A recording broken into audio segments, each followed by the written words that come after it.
ओम गंगणपते नमः। हर हर महादेव। स्वागत करती हूँ आप सबका एक और न्यू वीडियो में। तो दोस्तों, अश्विन माह के कृष्ण पक्ष की जो चतुर्थी तिथि है, उस दिन विघ्नहर्ता संकष्टी चतुर्थी का व्रत किया जाता है। अश्विन माह की चतुर्थी तिथि को विघ्नराज संकष्टी चतुर्थी व्रत भी कहा जाता है। इस दिन भगवान गणेश जी की पूजा और व्रत धारण करने से सभी कष्टों से मुक्ति मिलती है। साथ ही साथ रिद्धि सिद्धि का वासा होता है, घर में सुख समृद्धि का वासा होता है और जीवन में सभी कष्ट दूर होते हैं। बात कर लेते हैं कि अश्विन माह की चतुर्थी तिथि कब प्रारंभ हो रही है। जैसा कि 2 अक्टूबर के दिन सुबह 5:06 से यह शुरू हो रही है। वहीं इसका समापन होगा 3 अक्टूबर के दिन मंगलवार को सुबह 3:41 पे। और साथ ही साथ संपूर्ण नियम और पंचांग का आकलन करूं तो 2 अक्टूबर के दिन सोमवार के दिन संकष्टी चतुर्थी का व्रत रखा जाएगा। अब हम सभी मिलकर के संकष्टी व्रत कथा का श्रवण करेंगे। बोलिए हर हर महादेव। एक समय की बात है, एक बार भगवान शिव और माता पार्वती नर्मदा नदी के किनारे बैठे थे। वहाँ माता पार्वती ने भगवान शिव के समय व्यतीत करने के लिए एक चौपड़ खेलने को कहा। जैसा कि समय व्यतीत करने के लिए उन दोनों ने टाइम पास के लिए एक खेल खेलने को कहा। शिव चौपड़ खेलने के लिए तैयार हो गए, परंतु इस खेल में हार जीत का फैसला कौन करेगा, यह भी एक प्रश्न आ गया उनके समक्ष।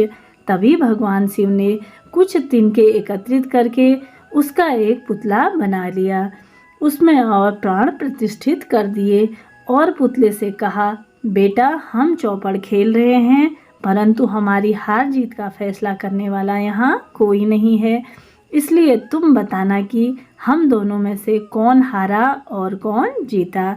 ऐसा कहने के बाद भगवान शिव और माता पार्वती चौपड़ पर खेल शुरू करने लगे। यह खेल 3 बार खेला गया और संयोग से तीनों बार माता पार्वती ही जीत गई। खेल समाप्त होने के बाद बालक से हार जीत का फैसला करने के लिए कहा गया, तो उस बालक ने महादेव को विजयी बताया। यह सुनकर माता पार्वती क्रोधित हो उठी और फिर क्रोध में माता पार्वती ने उस बालक को लंगड़ा होकर कीचड़ में पड़े रहने का श्राप दे दिया। बालक ने माता पार्वती से माफ़ी मांगी और कहा कि यह मुझसे अज्ञानवश हो गया है, अज्ञान की वजह से हुआ है, मैंने कोई भी ऐसा द्वेष भाव नहीं किया था। बालक द्वारा क्षमा याचना करने पर भी माता ने कहा, यहाँ गणेश पूजन के लिए नाग कन्याएं आएंगी, जिनके कहे अनुसार तुम गणेश व्रत करो, ऐसा करने से तुम मुझे प्राप्त करोगे।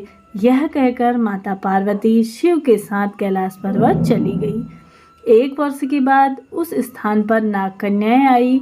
तब नाग कन्याओं ने श्री गणेश जी के व्रत की तिथि मालूम करने पर उस बालक ने 21 दिन लगातार गणेश जी का व्रत किया। उसकी श्रद्धा से गणेश जी प्रसन्न हुए। उन्होंने बालक को मनोवांछित फल मांगने के लिए कहा। उस पर उस बालक ने कहा कि हे विनायक, मुझ में इतनी शक्ति दीजिए कि मैं अपने पैरों में चलकर अपने माता पिता के साथ कैलाश पहुंच जाऊं, तो और वे यह देखकर प्रसन्न हों। तब बालक को वरदान देकर श्री गणेश जी अंतर्ध्यान हो गए। इसके बाद वह बालक कैलाश पर्वत पर पहुंच गया और कैलाश पर्वत पर पहुंचने की अपनी कथा उन्होंने भगवान शिव को सुनाई। चौपड़ वाले दिन से माता पार्वती शिवजी के विमुख हो गई थी, अतः देवी के रूठने पर भगवान शिव ने भी बालक को बताई। इसके अनुसार 21 दिनों तक श्री गणेश जी का व्रत किया। इस व्रत के प्रभाव से माता पार्वती के मन में भगवान शिव के लिए जो नाराजगी थी वह समाप्त हो गई।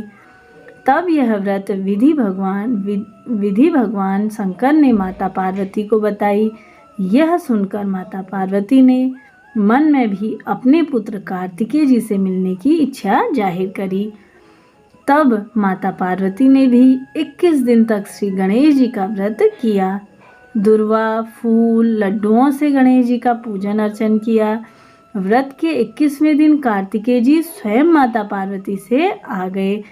उस दिन से श्री गणेश जी का यह व्रत समस्त मनोकामनाओं को पूर्ण करने वाला माना जाता है।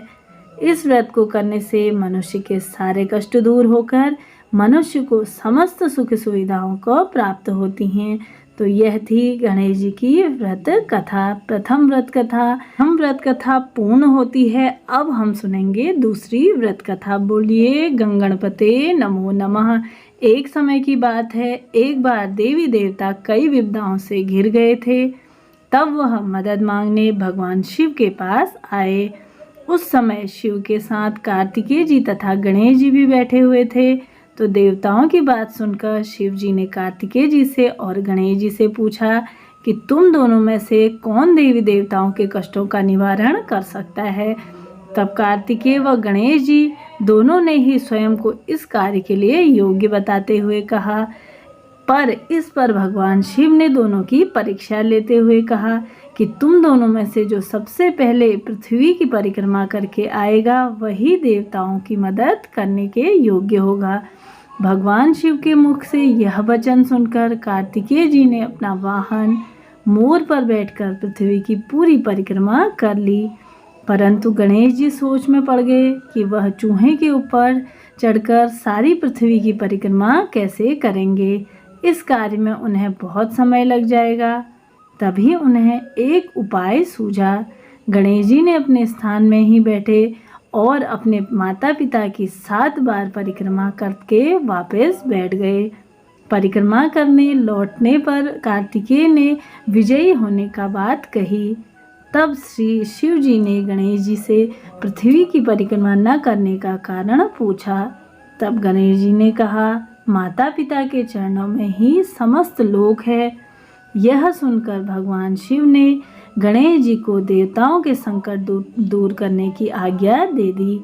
इस प्रकार भगवान शिव ने गणेश जी को आशीर्वाद दिया कि तुम चतुर्थी के दिन जो तुम्हारा पूजन करेगा और रात्रि में चंद्रमा को अर्घ्य देगा, उसके तीनों पाप यानी कि दैहिक पाप, दैविक पाप तथा भौतिक पाप सभी दूर हो जाएंगे। इस प्रकार को करने से व्रतधारियों के सभी तरह के दुख दूर होंगे और उसे जीवन में भौतिक सुखों की प्राप्ति होगी। चारों तरफ से मनुष्य की सुख समृद्धि बढ़ेगी। पुत्र पौत्र आदि धन ऐश्वर्य की कमी उसके जीवन में कभी भी नहीं होगी। तो यह कहते हुए गणेश जी महाराज अत्यंत ही प्रसन्न हुए। तो यह थी गणेश चतुर्थी व्रत की कथाएं। तो आप भी इनका श्रवण करिए और अपनी पूजा पाठ को सफल बनाइए। घर में रिद्धि सिद्धि और सुख समृद्धि की कामना करते हुए मैं इस वीडियो का यहाँ पे समापन करती हूँ। मिलते हैं अगले वीडियो में, तब तक के लिए नमस्कार।